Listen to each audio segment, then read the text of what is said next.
Hello यार, sorry यार, मैं इस बार भी अपनी एनिवर्सरी की डेट भूल गया। हाँ हाँ, पक्का मैं तुम्हें गिफ्ट देके मना लूंगा। हाँ, क्या चाहिए? किंडर जो है हैरी पॉटर वाला? छोटी बच्ची हो क्या? अरे नहीं नहीं, सॉरी सॉरी सॉरी, हाँ हाँ लेता हूँ, पक्की बात है, पक्की बात। ठीक है, शाम को मिलते हैं, ओके बाय। क्या आपके भी हाल मेरे जैसे? क्या आपको भी हिस्ट्री में डेट्स याद नहीं होती है? तो इन सारी चीजों को सॉल्व करने के लिए मैं हिस्ट्री के चारों चैप्टर्स की इंपॉर्टेंट डेट्स और उनसे रिलेटेड कुछ क्वेश्चंस लेकर आ गया। So hello everyone, my name is Siddharth Sharma, मैं हूं आपका अपना एसएसटी मेंटोर। सबसे पहले हम लोग शुरुआत करते हैं the rise of nationalism in Europe की। भाई अगर यूरोप की बात करें तो सबसे पहले फ्रेंच रिवॉल्यूशन से शुरू करेंगे। फ्रेंच रिवॉल्यूशन हुआ था 1789 में। इसकी ईयर को याद रखने में दिक्कत नहीं आएगी क्योंकि ये तो काउंटिंग है। यहां पे आप देख सकते हो 7 8 9, तो 1789 में फ्रेंच रिवॉल्यूशन की शुरुआत हुई। इसके सीधा 8 साल बाद यानी कि 1797 में नेपोलियन ने इटली के ऊपर हमला करके नेपोलियनिक वॉर की शुरुआत करी थी। सर हमसे 8 नहीं याद होता, 7 करवा दो, थाला फॉर अ रीजन, हैशटैग। बेटा यहां पर याद करने की जरूरत ही नहीं है। नेपोलियन में टोटल 8 अल्फाबेट्स होते हैं, तो इसलिए आप इसमें 8 प्लस करोगे तो 1797 आएगा।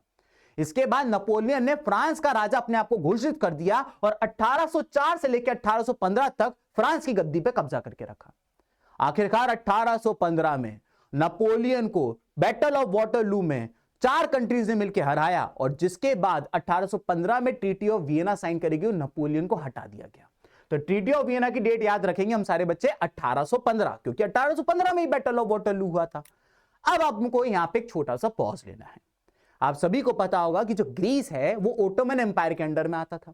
ग्रीस ने कहा ना ना ना, हमें चाहिए आजादी, और इसलिए ग्रीस के लोगों ने 1821 यानी कि 1821 में अपने आजादी का ऐलान कर दिया।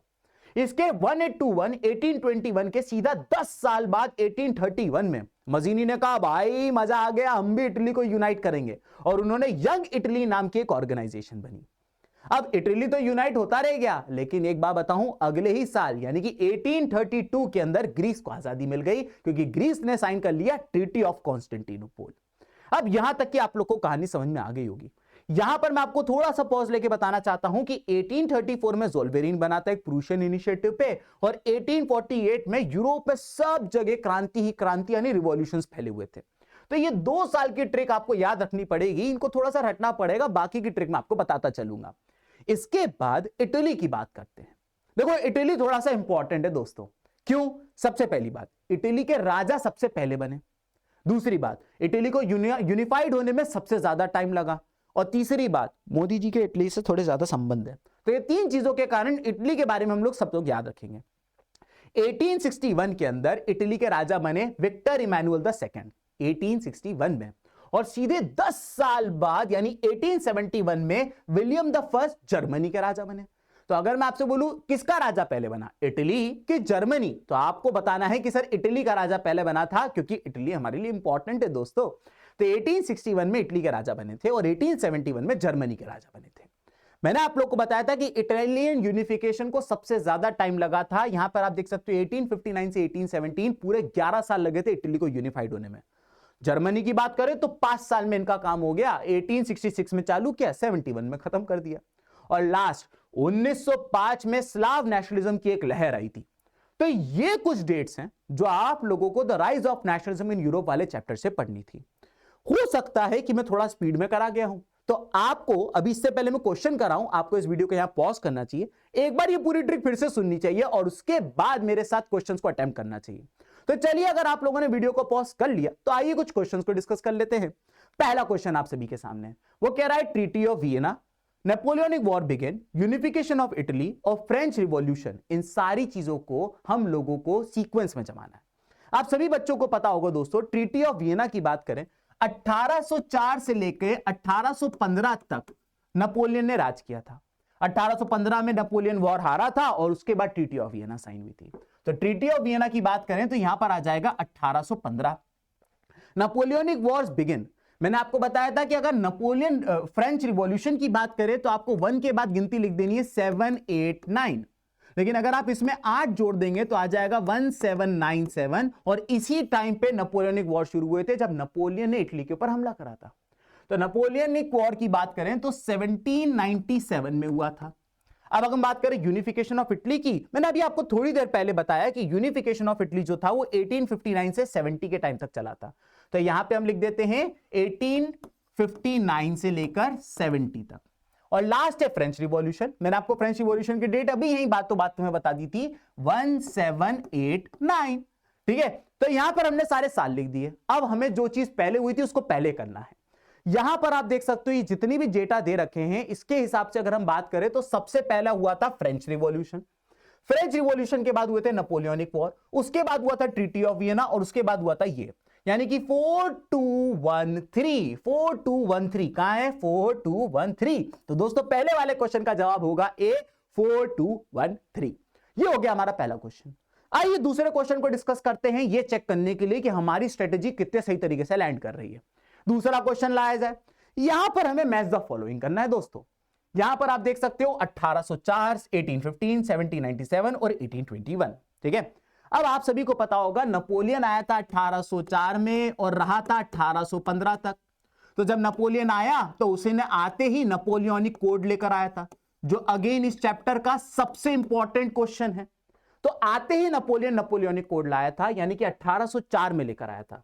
तो 1804 को हम लोग नेपोलियनिक कोड यानी कि सिविल कोड से कनेक्ट कर देंगे, यानी ए के साथ आएगा 4।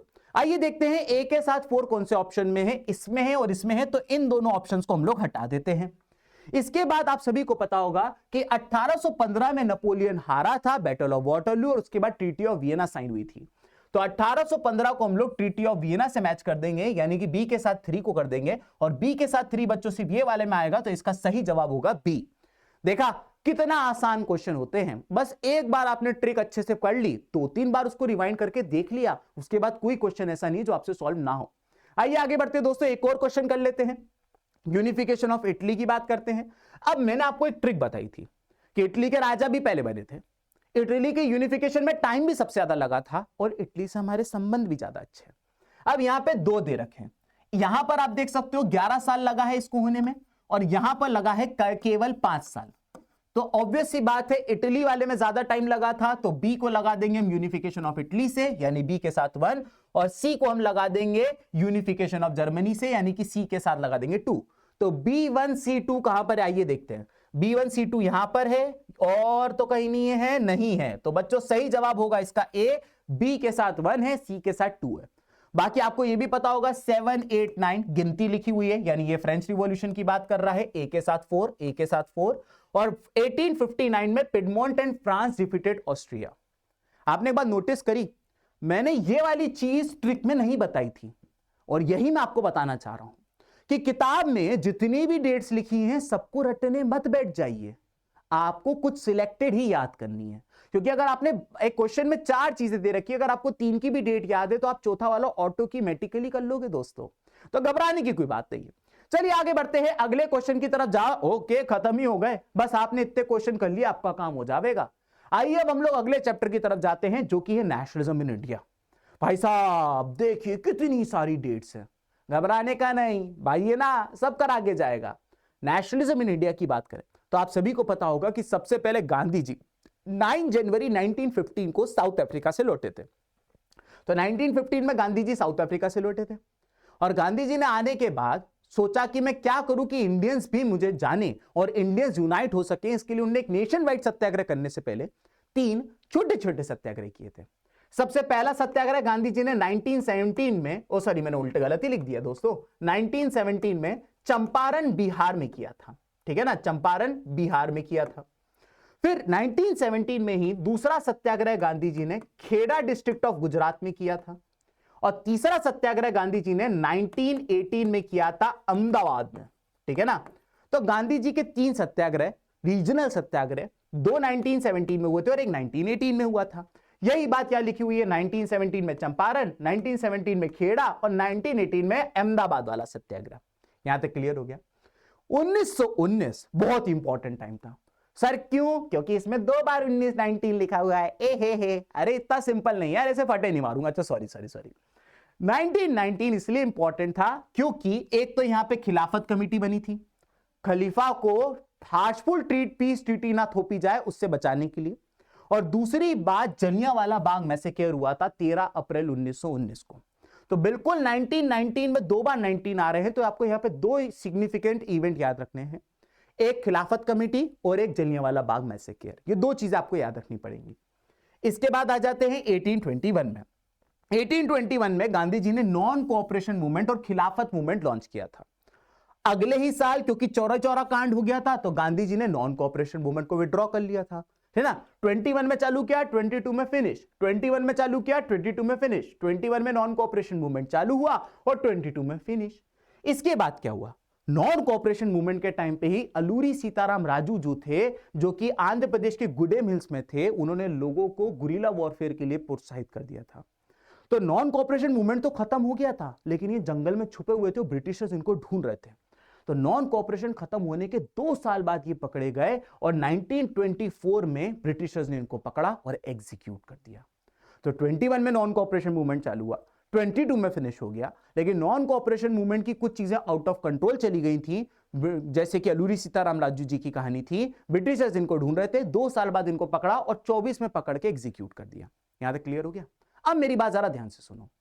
1919 में जब मैंने आपको बताया ना बहुत इंपॉर्टेंट साल था, क्यों इंपॉर्टेंट साल था, क्योंकि एक तो खिलाफत कमेटी बनी थी और दूसरा गांधी जी ने भैया जलियांवाला बाग मैसेकर हुआ था। ये 2 बातें आप लोग को ध्यान रखनी है।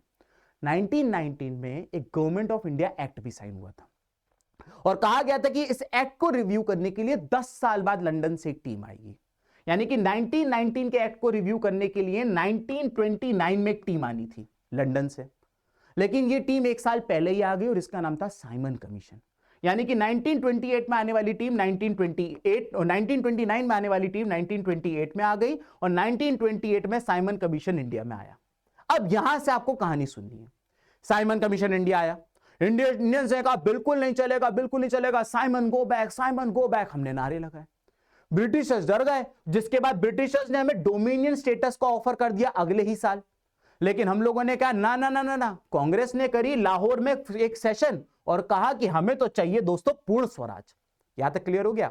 तो भैया साइमन कमीशन आया, हम लोगों ने बैकलैश दिया, ब्रिटिशर्स डर गए, अगले साल उन्होंने हमें डोमिनियन स्टेटस दिया, लेकिन हमने कहा नहीं, हमें चाहिए पूर्ण स्वराज। उसके बाद क्या हुआ, उसके बाद यह हुआ कि जब हम लोग पूर्ण स्वराज की डिमांड कर रहे थे, उसी टाइम पर गांधी जी ने सिविल डिसोबीडियंस मूवमेंट लॉन्च कर दिया था सॉल्ट बना के। और पैरेलली जो B.R. अंबेडकर साहब थे, उन्होंने डिप्रेस क्लास एसोसिएशन बना दी थी, क्योंकि उनको लग रहा था कि कांग्रेस इग्नोर कर रही है। फिर क्या था, अगले साल जब जैसे गांधी जी ने सिविल डिसोबीडियंस मूवमेंट लॉन्च किया, ब्रिटिशर्स ने हमारे लोगों को मारना शुरू कर दिया, अरेस्ट करना शुरू कर दिया। जैसे हमारे लोग अरेस्ट होने लगे, मारने लगे, तो गांधी जी ने सिविल डिसोबीडियंस मूवमेंट को अगले साल एंड कर दिया, इरविन के साथ पैक्ट साइन कर लिया और राउंड टेबल कॉन्फ्रेंस को अटेंड करने के लिए लंदन चले गए। क्लियर हो गया। अगले साल जब गांधी जी वापस आए, तो गांधी जी ने आते ही सबसे पहला काम यह किया कि उन्होंने अंबेडकर साहब के साथ दोस्ती कर ली और कोशिश करी कि सिविल डिसोबीडियंस मूवमेंट वापस से लॉन्च करें, लेकिन नहीं कर पाए। तो यहां पर मैं आपको क्या बताना चाह रहा हूं, यहां पे आपको डेट्स याद रखनी है। 19, मैं व्हाइट कलर के पेन से लिख देता हूं यहां पे दोस्तों, 1928, 1929, 1930, 1931। सबसे पहले 1928 में साइमन कमीशन आया, साइमन कमीशन इंडिया आया, ठीक है ना। इसके बाद अगले ही साल हमने साइमन कमीशन का बहुत खतरनाक विरोध किया, तो भैया उन्होंने हमें डोमिनियन स्टेटस ऑफर किया, लेकिन हमने डोमिनियन स्टेटस को मना करते हुए पूर्ण स्वराज की डिमांड कर दी लाहौर सेशन के अंदर, पूर्ण स्वराज की डिमांड कर दी लाहौर सेशन के अंदर। यह सब चल ही रहा था। अगले साल गांधी जी ने सिविल डिसोबीडियंस मूवमेंट लॉन्च कर दिया 12 मार्च को सॉल्ट बना के। अंबेडकर साहब को लग रहा था कि कांग्रेस उनके लोगों को इग्नोर कर रही है, तो अंबेडकर साहब ने इसी साल डिप्रेस्ड क्लास एसोसिएशन बना दी थी। सिविल डिसोबीडियंस मूवमेंट के अगले ही साल ब्रिटिशर्स जो थे वो लोगों को अरेस्ट करने लग गए थे, तो गांधी जी ने सिविल डिसोबीडियंस मूवमेंट को एंड कर दिया। गांधी इरविन पैक्ट साइन कर लिया और सेकेंड राउंड टेबल कॉन्फ्रेंस को अटेंड करने के लिए लंदन चले गए। जब वो वहां से आए तो उन्होंने सबसे पहला काम किया, 1932 में उन्होंने पूना पैक्ट साइन किया और पूना पैक्ट के अंदर गांधी जी और अंबेडकर जी की दोस्ती हो गई। तो ये सीक्वेंस आपको याद रखना है, 28, 29, 30, 31, 32। जैसे आपको ये सीक्वेंस याद हो जाएगा, आपको ये पूरा इवेंट याद हो जाएगा।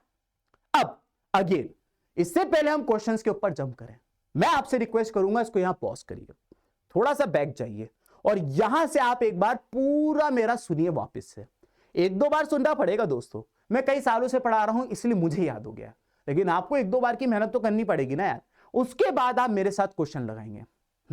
1 2 3, आशा करता आपने रिवाइंड कर लिया होगा। तो चलिए कुछ क्वेश्चंस को लगा लेते। पहला क्वेश्चन आप सभी के सामने आ गया है, arrange the following event of national in chronological order. ठीक बात, फॉर्मेशन ऑफ स्वराज पार्टी मैंने आपको नहीं पढ़ाया, तो आप चाहें तो आप इसको छोड़ के भी बाकी सॉल्व कर सकते हैं। अगर आपने इसको इग्नोर भी कर दिया तब भी आपके क्वेश्चन सॉल्व हो जाएंगे। मैं जानबूझ करके ऐसे क्वेश्चन लगाता हूं ये बताने के लिए कि जितने साल याद करा रहा हूं उतने कर लो, अगर एक आधा बाहर से भी आ जाएगा तब भी तुम क्वेश्चन बना लोगे। लाहौर सेशन ऑफ कांग्रेस मैंने आप लोग को बताया था 28 में वो आए साइमन कमीशन वाले, 29 में उन्होंने डोमिनियन स्टेटस ऑफर किया, लेकिन हमने लाहौर सेशन में पूर्ण स्वराज मांगा, तो ये हो जाएगा 1929 के अंदर। चलो गांधी इरविन पैक्ट की बात करते हैं, लाहौर सेशन हमने पूर्ण स्वराज की बात करी, 1930 में सिविल डिसोबीडियंस मूवमेंट की बात करी, 1931 में सिविल डिसोबीडियंस मूवमेंट कैंसिल हुआ था, गांधी इरविन पैक्ट हुआ था और Gandhi ji second round table conference में लंदन गए थे, यानी गांधी इरविन पैक्ट 1931 में हुआ था।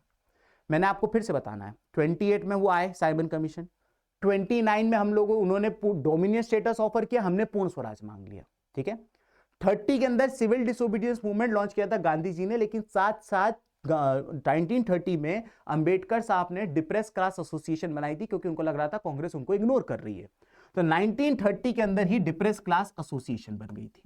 अब 1930 में डिप्रेस क्लास एसोसिएशन बन गई थी ना दोस्तों, अब हमारे पास ये सीक्वेंस आ गए, हमें मालूम है कि पहले आएगा 2 के बाद आएगा हमारा 4 और 4 के बाद आएगा हमारा बच्चों 3। ठीक है ना, 2 4 3, बताइए कहां लगा हुआ है 2 4 3, ये देखिए 2, ये देखिए 4, ये देखिए 3, तो इसका सही जवाब होगा बी। मुझे पहले वाले का साल पता ही नहीं था, लेकिन तब भी मैंने कर दिया, मजाक कर रहा हूं। आपको मैं बता देना चाहता हूं मेरा फेवरेट स्पोर्ट है बास्केटबॉल, और उसका एक सबसे बड़ा प्लेयर था माइकल जॉर्डन, उसकी जर्सी के ऊपर लिखा रहता था, जैसे मेरे उसमें लिखा है ना आरंभ, और आरंभ क्या है ये 1 मार्च को आप लोग को पता चल जाएगा। जैसे मेरी शर्ट के पीछे आरंभ लिखा हुआ है, वैसे ही माइकल जॉर्डन की शर्ट के पीछे लिखा रहता था 23। इसलिए याद रखिएगा कि स्वराज पार्टी माइकल जॉर्डन को बहुत पसंद थी, तो यहां पे आ जाएगा 1923। मैंने साल बता दिया, लेकिन उसकी जरूरत थी नहीं दोस्तों। आइए कुछ क्वेश्चंस और डिस्कस कर लेते हैं। डिप्रेस क्लास एसोसिएशन देखो वापस से आ गया, मैं फिर बता देता हूं, 28 में साइमन कमीशन आया, 29 में डोमिनियन स्टेटस माना हमने, लेकिन पूर्ण स्वराज मांगा, 30 में सिविल डिसोबीडियंस मूवमेंट और डिप्रेस क्लास एसोसिएशन बना, तो यहां पे बनेगा 1930। रोलेट एक्ट मैं आपको पहले ही बता चुका हूं 1919 में आया था, 1919 में आया था। पूना पैक्ट साइन मैंने आपको बताया था, साइमन कमीशन आया, डोमिनियन स्टेटस, लेकिन हमने पूर्ण स्वराज मांगा, civil disobedience movement, depressed class association, अगले साल सिविल डिसोबीडियंस मूवमेंट हट गया, गांधी इरविन पैक्ट साइन हो गया, और साथ ही साथ सेकंड राउंड टेबल कॉन्फ्रेंस के लिए वो लंदन चले गए, और 32 के अंदर पूना पैक्ट साइन हुआ था, जिसमें गांधी जी और अंबेडकर जी ने हाथ मिला लिया था। तो 32 के अंदर पूना पैक्ट साइन हुआ था, कहां गया, ये रहा 32। अब यहाँ पे वो पूछ रहा है सत्याग्रह, सबसे पहला सत्याग्रह 1917 चंपारण बिहार, फिर 1917 में ही दूसरा किया था खेड़ा, और 1918 में अहमदाबाद, तो यह वाला क्या आ जाएगा 1917। आइए हम लोग सीक्वेंस बना लेते हैं। सबसे पहला क्या आएगा दोस्तों 4 आएगा, उसके बाद क्या आएगा दोस्तों सेकंड आएगा, उसके बाद क्या आएगा दोस्तों 1 आएगा, और उसके बाद क्या आएगा दोस्तों 3 आएगा। तो 4 2 1 3 सही जवाब है 4 2 1 3, यानी सी इज द करेक्ट आंसर। देखा, एक बार ट्रिक याद कर ली, उसके बाद सारे क्वेश्चन बनने लगते हैं। आइए कुछ क्वेश्चंस और कर लेते हैं। Arrange the following statements in sequential order. ठीक है दोस्तों, पूर्ण स्वराज रिजोल्यूशन वाज फाउंड, बिल्कुल सही बात है। फिर से 28 में साइमन कमीशन आया, 29 में डोमिनियन स्टेटस, और हमने मांगा पूर्ण स्वराज, तो यहां पर आ जाएगा 29। बॉयकॉट ऑफ साइमन कमीशन जैसे ही आया था वैसे ही बॉयकॉट कर दिया था, 1928 में ही बॉयकॉट कर दिया था। Quit India movement was launch, मैंने नहीं बताया है, इसको भूल जाओ। Salt march and the beginning of civil disobedience movement, ये मैंने आपको बताया था 1930 में हुआ था। ठीक है, तो यहां पर अगर इस सीक्वेंस में बात करें तो सबसे पहले आएगा 2, फिर आएगा 1, फिर आएगा 4, और इसके बारे में हमें पता नहीं है। 214 कहां है, 214, इसलिए इसका सही जवाब होगा बी। वैसे मुझे पता है उसके बारे में, क्विट इंडिया मूवमेंट लॉन्च हुआ था 1942 में। अगर इस हिसाब से भी देखें तो वैसे भी ये लास्ट में आना चाहिए था। ही। देखा कितना इजी क्वेश्चन था। चलो अगले क्वेश्चन की तरफ बढ़ते हैं। अगला क्वेश्चन ये आ गया है। अब देखिए इस क्वेश्चन में क्या है, बड़ा इजी क्वेश्चन है, आप सभी को मैं एक छोटी सी कहानी बताता हूं, ठीक है। 1914 से 1918 तक चला था वर्ल्ड वॉर 1। तो जब वर्ल्ड वॉर स्टार्ट हुआ था तो इंडियंस को फोर्सफुली रिक्रूट किया जा रहा था, यानी कि 1914 में फोर्सफुली रिक्रूट किया जा रहा था। उसके बाद क्या हुआ, उसके बाद ध्यान रखिएगा कि गांधी जी ने 1919 में एक नेशन वाइड सत्याग्रह लॉन्च किया था, और उसके बाद 13 अप्रैल 1919 को जलियांवाला बाग मैसेकर हुआ था, और 1919 में खिलाफत मूवमेंट हुआ था, ये तो आपको पता ही है। तो इस हिसाब से देखें तो मैंने आप लोगों को बता दिया कि यहां पे एक सबसे पहले वर्ड लिखा हुआ फोर्स रिक्रूटमेंट। वर्ल्ड वॉर चालू होते ही फोर्स रिक्रूटमेंट चालू हो गया था, तो भैया सेकंड वाला जो पॉइंट है वो आएगा 1914 में। फिर गांधी जी ने नेशन वाइड सत्याग्रह लॉन्च किया था। इसका लिए यहां पे जो Gandhi ji launch nation wide सत्याग्रह, ये 1919 में पहले हुआ था, और उसके बाद इसका रिएक्शन करते हुए जलियांवाला बाग मैसेकर हुआ था, यानी 1919 में ये दूसरी घटना थी। लेकिन खिलाफत मूवमेंट के बारे में हम लोग बार बार आपको बताते आ रहे हैं, ये 1919 में हुआ था। खिलाफत मूवमेंट का तो साल तुम्हें याद होना ही चाहिए दोस्तों। तो इस सीक्वेंस के हिसाब से बात करें तो सबसे पहले आएगा आप लोगों का 2, सबसे पहले आएगा आप लोग का 2, उसके बाद आएगा आप लोगों का 4, उसके बाद आएगा 1, और उसके बाद आएगा 3। यहां पर सही सीक्वेंस ये वाला होगा 2 4 1 3, तो इस हिसाब से चल रहा है। आइए कुछ हम लोग मैच द कॉलम भी देख लेते हैं इस चैप्टर से। सबसे पहले यहां पर बोला गया, अब देखो ये मैच द कॉलम बहुत ईजी है, मुझे ज्यादा डेट याद नहीं है। मुझे मालूम है गांधी जी ने 3 रीजनल सत्याग्रह किए थे। 1917 में पहला चंपारण में किया था और दूसरा खेड़ा में किया था। तो 1917 का पहला सत्याग्रह गांधी जी ने चंपारण में किया था, ये बात आपको पता है, यहां तक क्लियर हो गया। दूसरी बात, मैं ये बार बार पढ़ा के थक चुका हूं कि 1919 में खिलाफत कमेटी बनी थी। तो बी के साथ आएगा 4, सी के साथ आएगा 2, बी के साथ आएगा 4, सी के साथ आएगा 2, तो सिर्फ यहां पर एक ही ऑप्शन हो रहा है, इसलिए इसका सही जवाब होगा ए। बाकी किसी में B4 C2 नहीं आ रहा है दोस्तों। आखिरी मैच जो कॉलम कर लेते हैं, उसके बाद अगले चैप्टर पे जाएंगे। यहां पर अगेन 1919 आ गया है, ठीक है। 1919 में आप सभी को पता होगा खिलाफत कमेटी बनी थी, मैं बार बार बताता आ रहा हूं। साथ ही साथ जलियांवाला बाग मैसेकर हुआ था, ये 2 चीज आपको याद रखनी है। तो ए के साथ आएगा 1, ए के साथ 1 यहां पर है, और कहां पर है, और कहीं भी नहीं है दोस्तों, तो इसलिए इसका सही जवाब ए ही हो जाएगा। चलिए तब भी हम कुछ ऑप्शन देख लेते हैं। वैसे तो आपको जरूरत नहीं है, 1924 में अलूरी सीताराम राजू एग्जीक्यूट हुए थे, यानी बी के साथ 2। इससे ज्यादा आगे बढ़ाऊंगा तो मैं आपका टाइम ही वेस्ट होगा। तो ये थे भैया आपके नेशनलिज्म इन इंडिया की सारी इंपॉर्टेंट डेट्स, और उनके ऊपर जो जो क्वेश्चन आ सकते हैं वो सब, ठीक है। आप लोग अगर स्क्रीनशॉट ले रहे हैं, आप सोच रहे हैं कि सर आप बीच में आ जाते हो और हमें दिखता नहीं है, तो बेटा स्क्रीनशॉट लेने की जरूरत नहीं है। नीचे डिस्क्रिप्शन बॉक्स में टेलीग्राम चैनल का लिंक दे रखा है, जैसे ही ये वीडियो रिलीज होगा उसके 2 मिनट के अंदर मैं उस टेलीग्राम चैनल के अंदर पीडीएफ डाल दूंगा। आप वहां से डाउनलोड करिए और मस्त याद करिए, आपको कुछ भी लिखने की जरूरत नहीं है, स्क्रीनशॉट लेने की जरूरत नहीं है। अगले चैप्टर की तरफ चले जाते हैं, the making of global world. यहां से सिर्फ आपको 4 चीजें याद रखनी है। सबसे पहली चीज, सिल्क रूट जो है वो बहुत एंशिएंट टाइम से चलता आ रहा है, सबसे पहली चीज। इसके अलावा पोटैटो फेमाइन हुई थी, जो कि 1845 से 1849 यानी कि 4 साल चली थी। इसके 40 साल बाद रिंडरपेस्ट हुआ था अफ्रीका में, जहां पे वहां की सारी कैटल्स मर गई थी 40 साल बाद 1890s में। और उसके बाद फर्स्ट वर्ल्ड वॉर हुआ था, यानी कि 1914 से 1918। तो सबसे पहले सिल्क रूट एंशिएंट टाइम का है। उसके बाद आप लोग को याद रखना है पोटैटो फेमाइन 1845 से 1849। फिर उसके 40 साल बाद हुआ है हमारा रिंडरपेस्ट, जहां पे अफ्रीका की सारी कैटल्स मर गई थी। और फिर वर्ल्ड वॉर 1 1914 से 1918। यहां पे एक ही क्वेश्चन आपसे बन सकता है, वो ये है, इसको याद करके चले जाओ। अगर तुम ट्रिक नहीं याद करते हो तो ये क्वेश्चन भी याद करके चले जाओगे, तुम्हारा काम हो जाएगा। यहां पर आप देख सकते हो एक्जिस्टेंशियल रूट सबसे पुराना, तो सबसे पहले तो यही आएगा, बात खत्म। तो 1 सबसे पहले कहां आ रहा है, 2 में आ रहा है, इसमें और इसमें, तो इसको हटा दो और इसको हटा दो। उसके बाद पोटैटो फेमाइन आई थी 1845 से 49। फिर 50 साल बाद रिंडरपेस्ट हुआ था, यानी कि 1890s में रिंडरपेस्ट हुआ था। और फर्स्ट वर्ल्ड वॉर 1914 से 1918 हुआ था। तो सीक्वेंस होगा 1 2 3 4 get on the dance floor, यानी कि D is the correct answer. यहां तक आप सब लोग को समझ में आ गया कि आप लोग अगले चैप्टर के लिए रेडी हैं। अगला चैप्टर है हमारा the print culture in the modern world. Print culture in the modern world की वैसे तो डेट्स बहुत सारी हैं, लेकिन आपको घबराना नहीं है। मैं आपको 2 इवेंट बोलूंगा, उनकी डेट्स याद कर लीजिए और बाकी को कहानी की तरह पढ़ लीजिए, आपका काम हो जाएगा दोस्तों। सबसे पहले आपको पता होगा कि चाइना में प्रिंटिंग की शुरुआत हुई थी 594 एडी में, तो ये सबसे पहला इवेंट। फिर प्रिंटिंग चाइना से जापान लेकर गए थे बुद्धिस्ट मॉन्क, ये याद रखिएगा। उसके बाद किस तरीके से पेपर चाइना से यूरोप गया था, ठीक है। उसके बाद मार्को पोलो चाइना से वुडन ब्लॉक्स लेकर गया था, क्योंकि यूरोप में सब लोग पेपर तो पहुंच गया लेकिन हैंड प्रिंटिंग कर रहे थे, तो वुडन ब्लॉक लेकर गया मार्को पोलो। इसके बाद आपको एक साल ये याद रखना पड़ेगा जो कि है 1448, 1448। आप ऐसे भी याद रख सकते हो कि जब आप 4 में 4 ऐड करोगे तो 8 बनता है, तो ऐसे भी याद रख सकते हो कि 4 में 4 ऐड करा तो 8 बनता है। इसीलिए गुटेनबर्ग ने इसी साल जो है प्रिंटिंग प्रेस का इन्वेंशन किया था। जब गुटेनबर्ग ने प्रिंटिंग प्रेस का इन्वेंशन कर दिया तो ध्यान रखिएगा, सबसे पहले मार्टिन लूथर ने 95 थीसिस बनाई थी जिसमें उन्होंने कैथोलिक चर्च को क्रिटिसाइज किया था। उसके बाद बच्चों की बात आती है, पहले रिलीजन फिर बच्चे, और बच्चे पहले जर्मनी के आएंगे फिर फ्रांस के आएंगे, क्योंकि ग्रिम ब्रदर्स जो जर्मनी वाले थे उन्होंने फोक टेल्स छापी थी और फ्रांस में सबसे पहले चिल्ड्रंस लिटरेचर को बनाया गया था।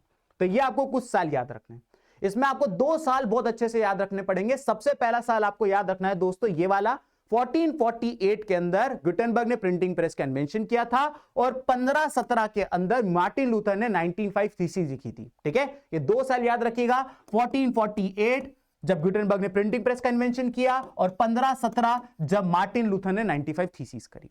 अब आ जाते हैं हम इंडिया में। इंडिया में प्रिंटिंग को सबसे पहले लेकर आए पोर्चुगीज, जो कि आए थे 16वीं सेंचुरी के अंदर। लेकिन मैं आपको एक वियर्ड चीज बताता हूं, इंडिया को अगर आप नीचे से देखोगे दोस्तों तो यहां पर पड़ता है महाराष्ट्र, यहां पे पड़ता है गोवा, यहां पे कर्नाटका, यहां पे केरला, यहां पे आपका तमिलनाडु।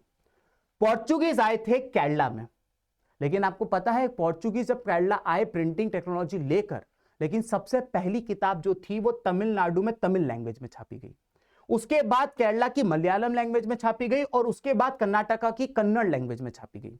तो वैसे तो केरला से यहां जाके यहां जाना चाहिए था, लेकिन सीक्वेंस उल्टा चला, पहले तमिलनाडु फिर मलयालम और फिर पहले तमिल फिर मलयालम और फिर आएगा कन्नड़ा। क्लियर हो गया? तो ये सारे साल आप लोग को याद रखने की जरूरत नहीं है, साल आपको केवल ये याद रखना है जो कि वर्नाकुलर प्रेस एक्ट का, जो कि 878 क्या है, 1878। आइए कुछ क्वेश्चन डिस्कस करते हैं चेक करने के लिए कि हमारी ये वाली ट्रिक कितनी अच्छी हुई है।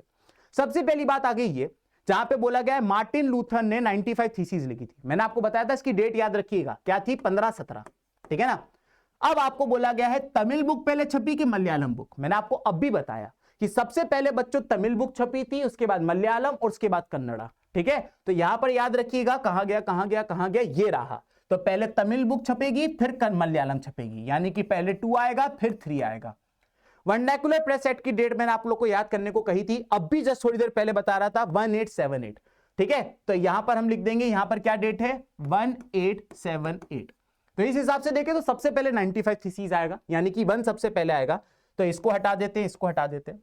उसके बाद अगर हम बात करें तो यहां पर आएगा सबसे पहले तमिल बुक, फिर ये वाली बुक, फिर ये वाली। तो 1 2 3 4, 1 2 3 4, ये सही आंसर है, सी इज द करेक्ट आंसर। आइए अगले क्वेश्चन पे जाते हैं। Print culture created the condition for French revolution, शुरुआत में ही बता दिया था। फ्रेंच रिवॉल्यूशन हुआ था, 1 के बाद गिनती लिखिएगा 7 8 9, ये हो गई। मार्टिन लूथर, मैंने बार बार बोला है 1517, डेट याद रखनी है। मैंने क्यों रीइंप्रिंटेड द मैसेज ऑफ बाइबल, हमें नहीं मालूम। और जोहान्स गुटेनबर्ग ने इन्वेंट किया था प्रिंटिंग प्रेस, ये मैंने आप लोगों को बताया था, इसकी डेट याद रखनी है 1, फिर 4 में ऐड करोगे तो आएगा 8। इस हिसाब से बात करें तो सबसे पहले तो यहां पर आएगा ये, जब इसे प्रिंटिंग प्रेस चालू करी, 4 सबसे पहले इसमें है और इसमें है, तो इन दोनों को हटा देते हैं। प्रिंटिंग प्रेस का इसने जब इन्वेंशन किया उसके बाद ही मार्टिन लूथर ने अपनी 95 थीसिस लिखी थी, यानी 4 के बाद आएगा 2, 4 के बाद 2 कहां पर है, यहां पर है, तो D is the correct answer is बच्चों।